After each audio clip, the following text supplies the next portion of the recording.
The Spurs haven't lost back-to-back games since January.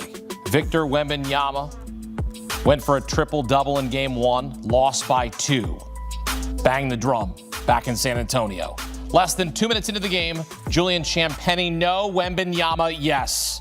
Spurs outscored the Timberwolves 58-36 in the paint, and they also outscored them from beyond the arc. Spurs 16 of 39 from 3, Timberwolves 9 of 30, Wembanyama 19 and 15. Late second, Devin Vassell, no. Dylan Harper soaring in. Spurs closed the first half on a 15-3 run, up 24 at the break. Game's over at halftime. Early third, Champagnie underneath, kicked out to Vassell. And how about this? Buries the corner tray, a 2K glitch in real life. Another look, catches midair, fires, and connects as the shot clock expires. That was awesome. I don't know that I've ever seen that in real life. I've seen it on the video game, but we see it in real life here. Also in real life, Champagnie, he missed the game winner in Game 3. He was 4 of 6 from 3 here in Game 2. Spurs win big by 38, 133-95. They led by as many as 47. It's San Antonio's 10th straight win following a loss, and it's their most points in a playoff game since 1983. Steph Castle goes for 21, De'Aaron Fox 16. All 5 starters in double figures, led by Victor Wembanyama's double-double, 19 and 15. Steph Castle with the 21.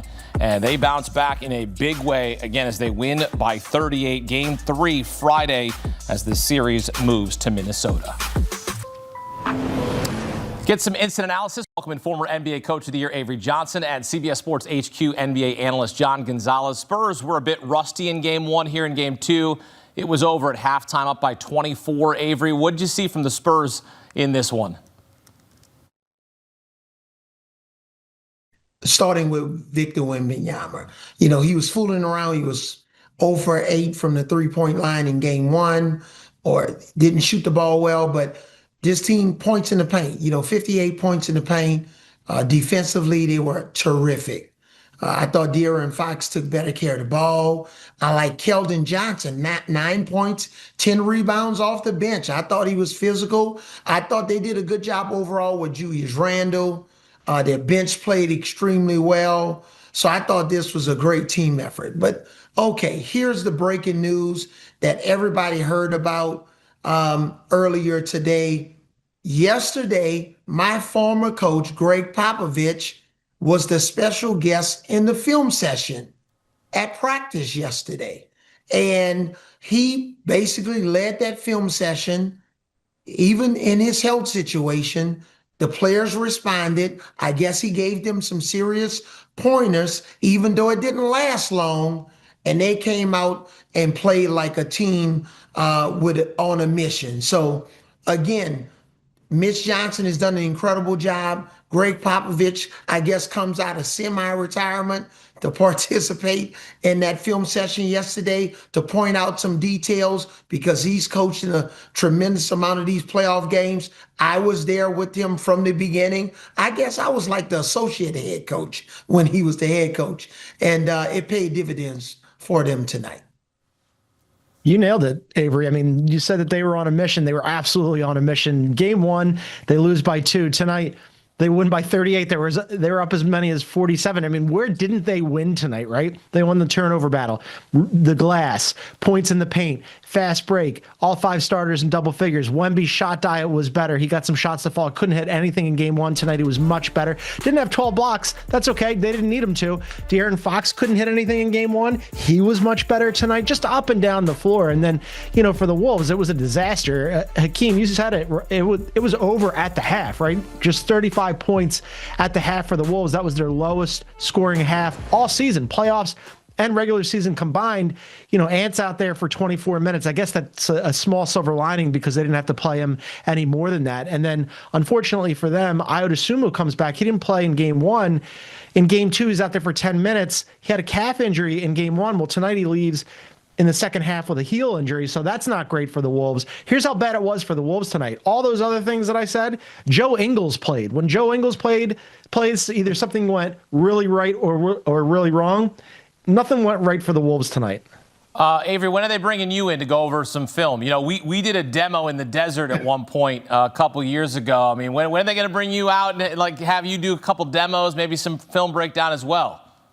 We'll see what happens on the road after games 3 and 4 if they want to bring me in. Miss Cassandra, I don't know if she wants me to come out of retirement quite yet. It's got to be a special situation, okay? All right, well, for now, you're working here with us. Spurs haven't lost back-to-back games since January, winning 10 straight following a loss. Avery, you know how critical it is to be able to bounce back in a playoff series as a player, helped San Antonio win the NBA title in 1999. What is it about this group of Spurs and their ability to respond? We were talking about it earlier. The thing is, they're young, right? But they're special. They're versatile. You got to have that versatility. Defensively, they have guys that you can run different coverages with. You can switch, you can trap, you can hedge, you can push it down to the baseline. You know, you can play single coverage on the post. You can double team from the baseline. You can bring the second defender from the top of the key. You know, in transition, you know, if there's a 4-on-3, they know how to scramble to get out of those situations until you can bring, you know, the positive player back into it. The other big thing with this team is high basketball IQ. I've coached a lot of different teams. You can come out of a timeout with a play maybe that you haven't shown all year. You can draw up that play and they'll execute it at a high level. So I love all the different variables of this Spurs team. Yeah, I mean, they are young, and so maybe it is a little bit of they don't know what they don't know, right? Because they hadn't played in the postseason since this team, the organization, hadn't played in the postseason since 2019, and they just won their first round series, which was the first time they've won a series since 2017. So it's like, you know, roll the ball out, see what happens. But yeah, the other thing is the talent, right? Exactly what Avery said. They're so good at both ends of the floor, and of course, it makes it a lot easier when you have a player of Victor Wembanyama's caliber, but they were top 5 in both offense and defense this year. So they have so many different ways that they can beat you. We talk about Oklahoma City and the different ways that they can mix and match and the different looks that they can throw at you. The Spurs aren't quite as deep as Oklahoma City, but they're really good, right? And they're young and they're talented, and, you know, the guard play, they've got some nice shooters. They've got fantastic wing defenders. And then, of course, Victor Wembanyama ties it all together. So it doesn't surprise me that they haven't lost back-to-back games since January because they're that good. Well, and something to consider, all 5 of the Spurs wins this postseason have come by at least 10 points. Their 2 losses, though, have been by 3 points and then 2 points. So you certainly have to consider what they're going to play like in these close games. Yeah, they're great in a blowout when they're able to stretch the floor and get buckets and get balanced scoring, but it's in these close games as these playoffs continue that you're going to start to have question marks, Avery. Absolutely. And one of the things I want to point out, when you look at this Spurs roster, when you look at from top to bottom, take one young man. Remember, R.C. Buford was the full-time GM of this team. And now it's changed. But Carter Bryant, this kid averaged 6 points a game at Arizona. He's been a fringe rotation player for the Spurs. They used him a little bit more tonight. He can play multiple positions. So when you have your team that can identify talent, that can plug and play, we know the usual suspects. Dylan Harper is sensational. Keldon Johnson off the bench. Harrison Barnes. But then when you can go deeper and deeper and deeper into your lineup because you know how to identify talent, that's why the Mavericks hired Masai Ujiri. This guy is one of the top 5 executives in basketball. So combine, you know, you look at Mitch Johnson, what he's doing with his staff, Wembanyama, the star player like we had with Tim Duncan, and then you had the deep roster of role players or superior role players like the Avery Johnsons, the Mario Elliots, the Sean Elliott's. I think this team is lining up the same way. Series moves to Minnesota for Game 3 beginning on Friday, John. Who are you calling on to step up for the Timberwolves? Because this was a lackluster effort from really start to finish for them. Yeah, it's a little dicey, right? Because the natural answer would be Ant, but like, how is he feeling? How's that knee looking at the end of the game? He plays 24 minutes. And again, the blowout allows him to not have to play more than that. I'm sure that he would want to play more than that if the game was close, but it wasn't. So, but you saw him sitting on the bench and he's got those big wraps on his knee with the ice. I don't know if that's just precautionary. You want to keep the inflammation down or if he actually needed it. He's the natural guy. But then after that, it's Julius Randle and Jaden McDaniels because you're going to need some scoring here, right? I mean, you don't know if Ayo Dosunmu is even going to be able to play. Again, just 10 minutes tonight before he gets yanked in the second half with a totally unrelated injury, which is not great.